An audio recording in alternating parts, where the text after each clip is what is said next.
আমাদের মধ্যে কে কে আছেন একটু হাত তুলবেন। আপনি চান যে আপনার সন্তানটা একটা অপরাধী হোক, এরকম কে কে আছেন বলেন তো? আছে কেউ? কেউ নাই। আপনার সন্তানটা শ্রেষ্ঠ চরিত্রের অধিকারী হোক, এরকম কে কে আছেন হাত তোলেন। সবাই চাই, যারা হাত তোলেন নাই তারা চান না। চান? সবাই চাই যে আমার সন্তানটা শ্রেষ্ঠ চরিত্রের অধিকারী হোক, এই দেশের শ্রেষ্ঠ নাগরিক আমার সন্তানটা হোক, ঠিক না বেঠিক? এটা আমরা সবাই চাই। এখন শ্রেষ্ঠ নাগরিক শ্রেষ্ঠ চরিত্রের অধিকারী কিভাবে হয়? দুনিয়াতে আমি সম্মান পেতে পারি সন্তানের মাধ্যমে, কিভাবে সেটা? আবার মৃত্যুর পরেও আমি কিভাবে জান্নাতি হতে পারি, আমার জান্নাতের মর্যাদা কিভাবে বাড়তে পারে সন্তানদের মাধ্যমে, সেই পদ্ধতি, সেই পন্থা, সেই মাধ্যমগুলো আমাদের জানার দরকার আছে না নাই? আছে না নাই? কারণ যদি জানা না থাকে তাহলে আমাদের সন্তানদেরকে, অধীনস্থদেরকে আমরা সেইভাবে গড়তে পারবো না। আর যদি জানা থাকে তাহলে গড়তে যদি আমরা সফল নাও হই, তারপরও আমাদের গড়তে, সেই শুরু করা সন্তানদেরকে চরিত্রবান বানাতে সেই কাজটি আমরা শুরু করতে পারবো, ঠিক না বেঠিক? আপনার অধীনস্থদেরকে, আপনার কলিজার টুকরা সন্তানকে, আপনার বিবিকে আপনি কিভাবে চরিত্রবান হিসেবে গঠন করবেন, কিভাবে তাদেরকে আদর্শবান হিসেবে গঠন করবেন, গড়ে তুলবেন, কিভাবে আপনার মৃত্যুর পর তার নেকিগুলো আপনার আমলের মধ্যে যাবে, সেই পন্থাটাই ইনশাআল্লাহ আপনাদের সামনে আমি তুলে ধরার চেষ্টা করবো। ওয়া মা তাওফীক ইল্লা বিল্লাহ। ভাইরা আমার, আল্লাহ রাব্বুল আলামিন এই আয়াতে কারিমার মধ্যে প্রথমেই বলেছেন, ইয়া আইয়ুহাল্লাযীনা আমানু।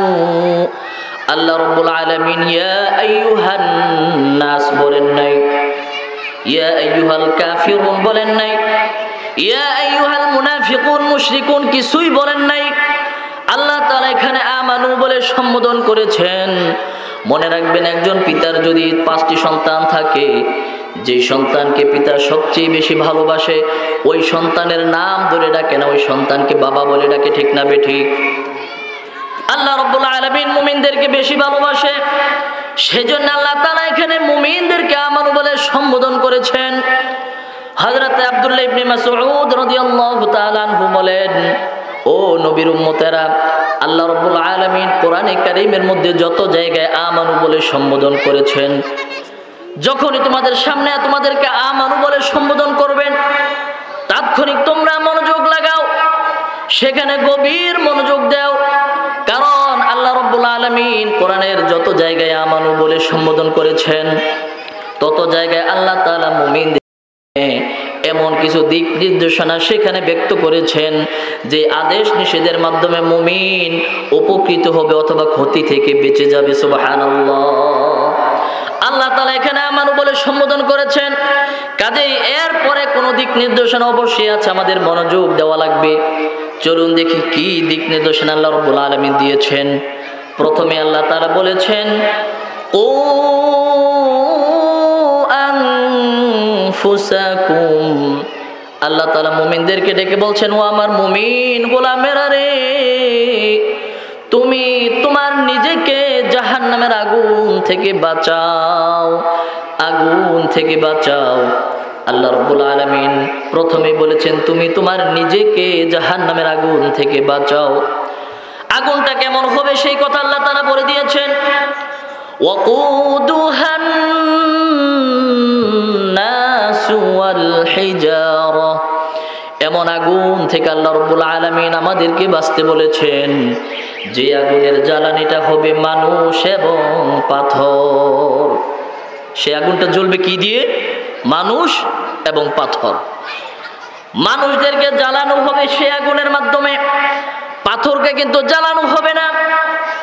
লাকড়ি আগুনকে তাপ বাড়ানোর জন্য দুনিয়াতে লাকড়ি দেওয়া হয়, বিভিন্ন মেটেরিয়াল দেওয়া হয়, অঙ্গার দেওয়া হয়। আল্লাহ রাব্বুল আলামিন আগুনকে আরো প্রখর করার জন্য আল্লাহ তাআলা পাথর দিবেন। পাথরগুলো যখন দেওয়া হবে সেগুলো টাস টাস করে ফেটে যাবে, আগুনের তাপ আরো বেড়ে যাবে। সে আগুন থেকে আল্লাহ রাব্বুল আলামিন তার মুমিন বান্দাদেরকে বাঁচতে বলেছেন। আল্লাহু আকবার। কিভাবে বাঁচবেন? নিজেকে বাঁচাতে হবে। নিজেকে না বাঁচালে অন্যকে বাঁচানো সম্ভব নয়, আগে নিজেকে বাঁচাতে হবে। আল্লাহ তাআলা কোরআনে কারীমের মধ্যে বলেছেন, আতা'মুরুনান নাসা বিল বিররি ওয়া তানসাউনা আনফুসাকুম ওয়া আনতুম তাতলুনাল কিতাব। দুনিয়ার মানুষগুলো, কিছু মানুষ আছে যারা নিজেরা আমল করে কিন্তু পরিবার পরিজনদেরকে বাঁচাতে চায় না। শুধু নিজেরাই নামাজ পড়ে, কাউকে নামাজের কথা বলে না। নিজেরাই ভালো কাজ করার চেষ্টা করে, কাউকে ভালো কাজের কথা বলে না। এমন মানুষ আমাদের সমাজে আছে না নাই?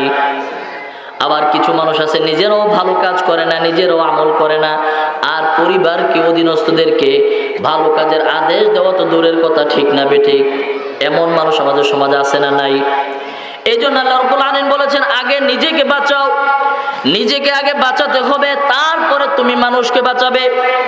দ্বিতীয়বার এরপর আল্লাহ রাব্বুল আলামিন বলেছেন, ওয়া আহলিকুম নারা। প্রথমে নিজেকে বাঁচাতে হবে আগুন থেকে, এরপরে তোমার দায়িত্ব হলো তোমার পরিবার পরিজন, তোমার আহালকে তোমাকে বাঁচানোর দায়িত্ব তোমার উপর দেওয়া হয়েছে। পরিবারের কথা যদি আমাদেরকে বলা হয়, পরিবার কি জিনিস? আমরা মনে করি পরিবার হলো আমার সন্তান, আমার বিবি, আমার মা বাবা, এরা হলো আমার পরিবারের সদস্য। অবশ্যই তারা পরিবারের অংশ, কিন্তু আহাল শব্দটা অনেক ব্যাপক। আপনি যদি মসজিদের ইমাম হন, আপনার যত মুসল্লি থাকবে সকল মুসল্লিরা হলো আপনার পরিবার। আপনি যদি কোনো শিক্ষা প্রতিষ্ঠানের প্রধান শিক্ষক হন, ওই শিক্ষা প্রতিষ্ঠানে যতগুলো শিক্ষক থাকবে, যতগুলো ছাত্রছাত্রী থাকবে, সবাই হলো আপনার পরিবারের সদস্য। আপনি যদি কোনো জনপদের সভাপতি হন, ওই জনপদে যত মানুষ থাকবে, ওই সকল মানুষগুলো হলো আপনার পরিবারের সদস্য। আপনি যদি মেম্বার হন কোন ওয়ার্ডের, আপনার ওয়ার্ডের মধ্যে যত জনগণ থাকবে সকলেই আপনার পরিবারের সদস্য। আপনি যদি ইউনিয়ন পরিষদের চেয়ারম্যান হন, আপনার ইউনিয়ন পরিষদের মধ্যে যত লোক থাকবে, যত সদস্য থাকবে, সকলেই হলো আপনার পরিবারের সদস্য। আপনি যদি কোনো দোকানের মালিক হন, ওই দোকানের মধ্যে আপনার যতগুলো কর্মচারী থাকবে সকলেই কিন্তু আপনার পরিবারের সদস্য। আল্লাহ তাআলা এখানে বলেছেন, বান্দারে তুমি নিজেকে জাহান্নামের আগুন থেকে বাঁচাও, আর তারপরে তোমার পরিবারের সদস্যদেরকে তুমি জাহান্নামের আগুন থেকে বাঁচাও। শুধু নিজে বাঁচলে চলবে না, পরিবারকেও বাঁচানো লাগবে, ঠিক না বেঠিক? অনেক মানুষ আছে যারা নিজেকে বিভিন্ন অন্যায় থেকে, জাহান্নামের আগুন থেকে বাঁচায় না, কিন্তু পরিবারকে বাঁচানোর জন্য খুব চেষ্টা করে, ঠিক না বেঠিক? এমন লোকদেরকে আল্লাহ রাব্বুল আলামিন ধমক দিয়ে বলেছেন, আতা'মুরুনান নাসা বিল বিররি ওয়া তানসাউনা আনফুসাকুম। তুমি মানুষদেরকে মন্দ কাজ থেকে নিষেধ করো, মানুষকে সতর্ক করো। ওয়া তানসাউনা আনফুসাকুম, অথচ নিজের কথাটা তুমি ভুলে যাচ্ছ। কে বলছেন এই কথা? আল্লাহ তাআলা বলছেন।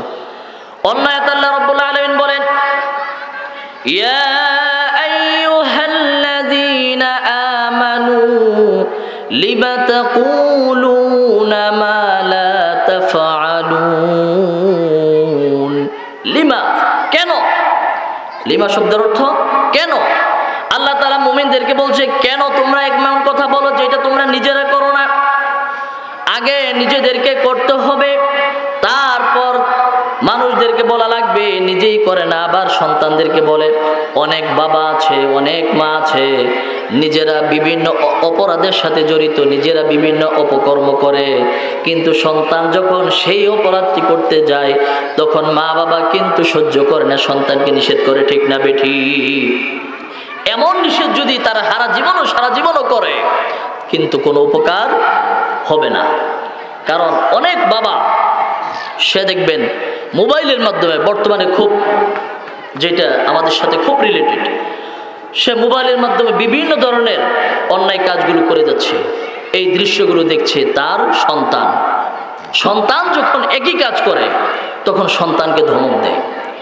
বাবা যদি দোকানে দাঁড়িয়ে টেলিভিশন দেখে, নাটক সিনেমা দেখে, সেটা দূষণীয় নয়, কিন্তু সন্তান যদি একই কাজ করতে যায় তখন সন্তানকে ধমক দেয়, ঠিক না ঠিক? আমার পরিচিত এক ভদ্রলোক, সে এক বাসায় পড়াতে যায়।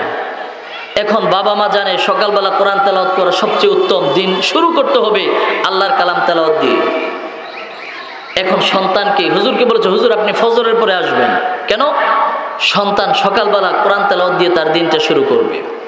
এখন হুজুর সাহেব প্রতিদিন সকালবেলা বাড়িতে যায় সন্তানকে তেলাওয়াত করার জন্য।